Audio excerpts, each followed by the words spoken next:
Time for sport now. My name is Robinson Okenye.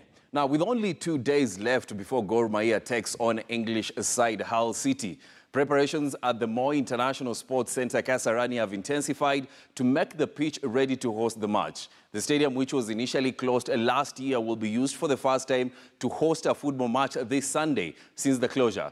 The match will be live on KTN News from 3 p.m. on Sunday. Months of waiting while renovation works are continued.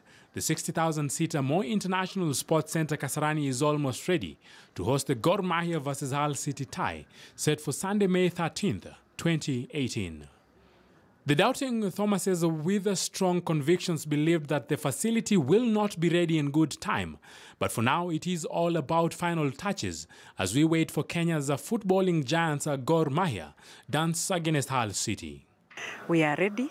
The systems are ready, and the stadium will be ready on Saturday for the field by the teams. Definitely the paint will hold. Whether the rains come, cats and dogs or whatever, it will hold. Gregory International, the French company contracted to ensure that the playing surface is ready for use, planted Penicitum clandestinum, if you like the Kikuyu grass, between April 17th and April 27th. And after immense care, the surface is up and ready, as per the required FIFA standards. The changing rooms on the other sides will also have a different face, with the contractor confident that he will hand over the facility anytime from Friday. We are supposed to be finishing up the changing rooms and the main stand by today, which we will, and tomorrow is planning to have a snag list in case of anything. The Moi International Sports Centre Kasarani has hosted a fair share of different encounters from the day that it was built for the 1987 All-African Games, and it remains an integral part for the sports in the country. The playing surface is always of key importance when any two footballing giants take it to the pitch. For Gor Mahia and Hull City, Sunday is the date, and this will be the venue.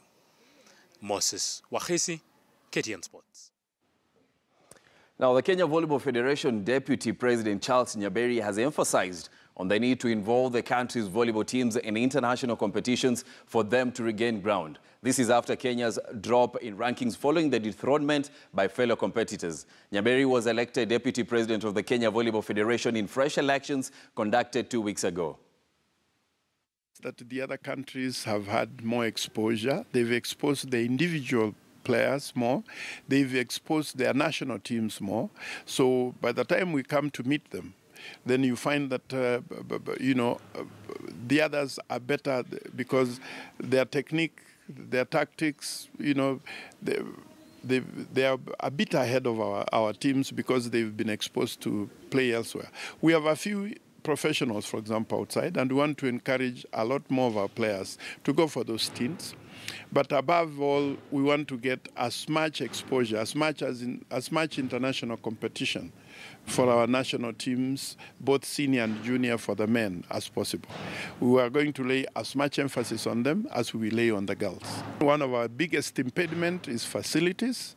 We have only one standard facility, which is Kasarani, which was built 30 years ago. We've not done anything to improve the quantity and quality. We need like 4 Kasaranis right now in order to compete with others.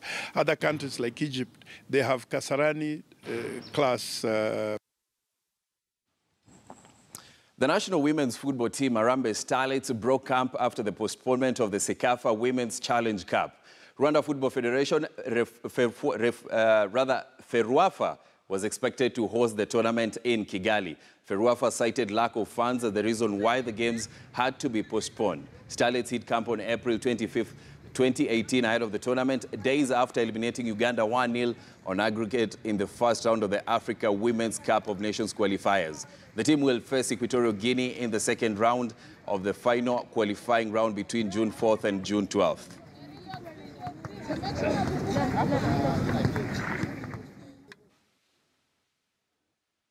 Let's move to the English Premier League now. Leicester City beat Arsenal in the Premier League for the first time in 24 years with a 3-1 victory at the King Power Stadium. Elsewhere, Chelsea needed a fortunate goal from Marcos Alonso to salvage a 1-1 draw with Huddersfield, who pulled 4 points clear of the relegation zone and all but doomed Swansea City. He goes to Poitras now, up against Caballero, and De Pratre with a chance. Oh, and he scored! Laurent De Pratre for Fabregas. In by Azpilicueta into a great area. Oh, it's in! Off Alonso! It's all over. Huddersfield Town are safe. An amazing achievement from the Terriers from West Yorkshire. Wonderful scenes here for them. Fuchs. Hibate. Iheanacho. Leicester in front. Eventually. The Niles. A bit of room to work with. Wonderful save by Jakubovic. Well, that's your sport for now. My name is Robinson Okenye. Have a good night.